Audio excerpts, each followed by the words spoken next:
ఎవరి మీద ఎవరు ఆధిపత్యం చెలాయిస్తారో తెలియదు. తాజాగా సౌదీ అరేబియా ఎవరైతే ప్రధానమంత్రి లేదా అక్కడ యువరాజు అయినటువంటి మహమ్మద్ బిన్ సల్మాన్ ఒక స్టేట్మెంట్ ఇచ్చాడు. $10 బిలియన్ వర్త్ ఆయిల్ ఫ్యూచర్స్ని గ్లోబల్ ఎనర్జీ సెక్యూరిటీ కోసం మేము పెట్టుబడి పెట్టాం అని చెప్పుకొచ్చాడు. $10 బిలియన్ వర్త్ చేసేటటువంటి దానికి ఈ స్పేస్ ఎక్స్ వ్యవస్థాపకుడు అట్లాగే ఈ టెస్లా అధినేత అయినటువంటి ఎలన్ మాస్క్ ఒక కామెంట్ చేసుకొచ్చాడు. మేము 2 మిలియన్ల ఎలక్ట్రిక్ వెహికల్స్ ఈ క్వార్టర్లో రెడీ చేస్తున్నాం, అట్లాగే రాబోయే రోజుల్లో కూడా ఎలక్ట్రిక్ వాహనాలు విపరీతంగా అవుతాయి.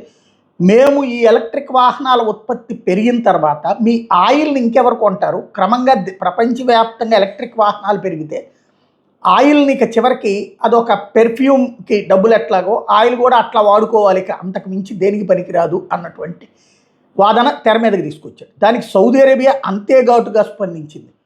మీ ఎలక్ట్రిక్ వాహనాలకి సంబంధించినటువంటి సంస్థ పెట్టుబడుల్లో 15% మేము పెట్టుబడులు పెట్టాం. భవిష్యత్తులో ఎలక్ట్రిక్ వాహనాల మార్కెట్ మేమే హస్తగతం చేసుకుంటాం. అంటే మాకు ఫ్యూచర్ మీద అవగాహన ఉంది. ఆయిల్ దెబ్బతింటాం కాబట్టి ఆయిల్ అయిపోతే కనుక నెక్స్ట్ జనరేషన్ ఏదైతే నడుస్తుందో ట్రాన్స్పోర్టేషన్ సంబంధించి దాంట్లో కూడా మేమే ముందున్నామని చెప్తోంది సౌదీ అరేబియా. అంటే ఎత్తుగడలు బాగానే ఉన్నాయి అని చెప్తోంది.